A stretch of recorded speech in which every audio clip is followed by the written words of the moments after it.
Before we begin, please note that the information that I'm providing in this video is solely my own opinion. Ultimately, I'm just sharing public information that has been gathered, organized, and presented in this video. You ultimately will be the judge of what you think. In this video, we are going to be talking about an alleged scammer within the Diecast community. So let's expose who this is, starting right now. Sky High, or Sky High Garage, or Sky High Club is a diecast reseller here in the USA that has mostly disappeared.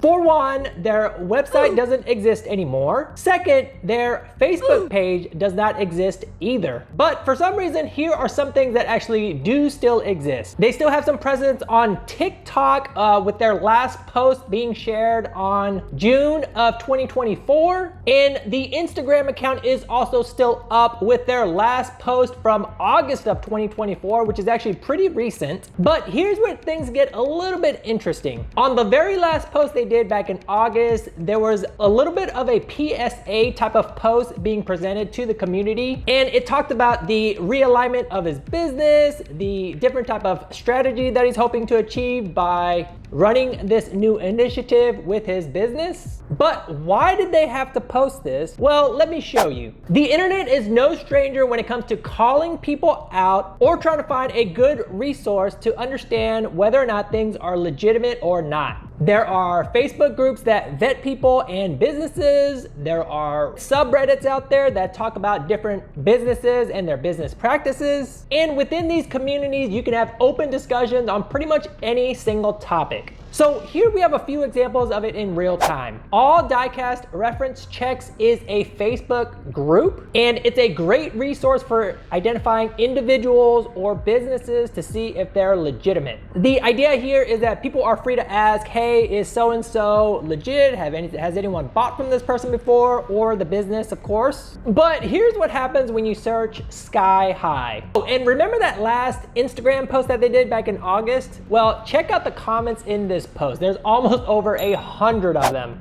Facebook user John says, simple fix is just to refund everyone's orders while you're under construction and reboot after you have your business running correctly. I'm just a bystander just wondering why people don't just refund their buyers, which is actually a very simple approach. And one of the things that happens is like, just refund your guys. If they're not happy or they're not getting their stuff, refund them. Brandon says, he has the time to write a statement like this, then he has the time to ship people's orders. There's something not right about the whole thing. I get his frustration. And lastly, we have Tarina. This is an unprofessional approach to solving the issues with countless people. If I was a customer affected by this, patience is up and I'd file a claim. Hope everyone impacted gets their refunds. So even till this day, I'm not sure if he's actually done that. With his website not even working, I'm not sure how he's gonna be able to do that at all, unless the website is still up and maybe he's just kind of temporarily shut it down. Alternatively, you can even check on Reddit, and they have a subreddit there for Hot Wheel collectors. And it looks like this was only posted a couple of months ago from when shooting this video, with posts such as this. Reddit user ZFiend88 says, I did a pre-order a few months back and I know the item is now available, but I haven't received a shipping confirmation from them nor any replies to 3 messages I've sent them. Nate Yes Me One says, we have his picture, his house address, and real name. We can take this guy down. If you are in the Kaido House Discord, there are plenty others affected. Now that one might be taking it too far, but you can just tell that people are very upset. And lastly, we have Any Meeting 3011.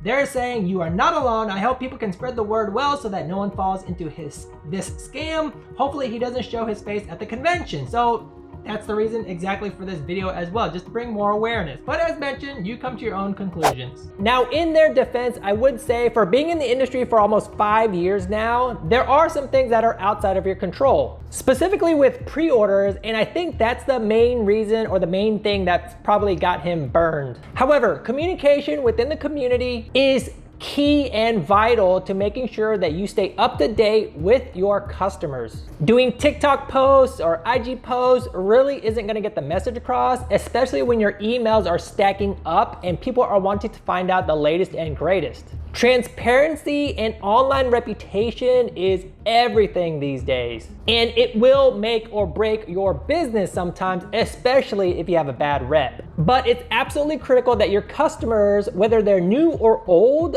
are made sure that they understand all the guidelines and feel comfortable about buying from you. However, it seems like maybe this company did falter a little bit on that aspect, and they did not take that into account. In the end, when it comes to this style of business where you're taking in pre-orders, holding on to people's money, it's always gonna be the people that don't know how to communicate well, or maybe they're doing suspicious activity with the money that you just got from your customers and doing other things, and not being financially responsible that will ultimately lead to their downfall. Some companies, whether it's a model car brand company or businesses, will just up and disappear and take your money, which is the absolute worst, and it's something that has happened in this community before. And the worst part is that it gives a bad image for veterans like us that have been around for a long time, doing the same thing, being ethical and honest about everything, a bad name. Although you don't have control over the release time of items from those brands, you do have control of communicating to your customers and letting them know what is going on.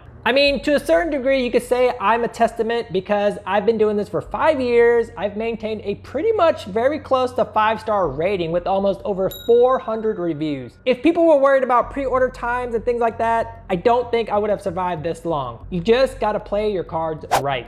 And when you deal with unreliable sources, the issues you run into with stuff like this is that you could have pre-order delays. There could be after sales service issues, like they might not be able to support you as well because they're just a middleman, and you're just not going to have the highest quality of support. So what's the point of all this? What's the lesson learned? Well, just be cautious out there, do your research, ask people questions, and know what you're getting yourself into. I mean, sometimes you're only spending maybe 20 bucks, you lose 20 bucks, big deal. But when you're buying more higher end stuff, $300 or spending $1,000 on this stuff, you probably don't want to be caught with your pants down and buying with people that aren't going to be reliable and pull through at the end of the day. Even if you don't buy from me, I will be glad to help identify if someone is legit or not, because at the end of the day, this type of behavior could be destructive for the entire community, and we want to try to identify and eliminate it as soon as possible.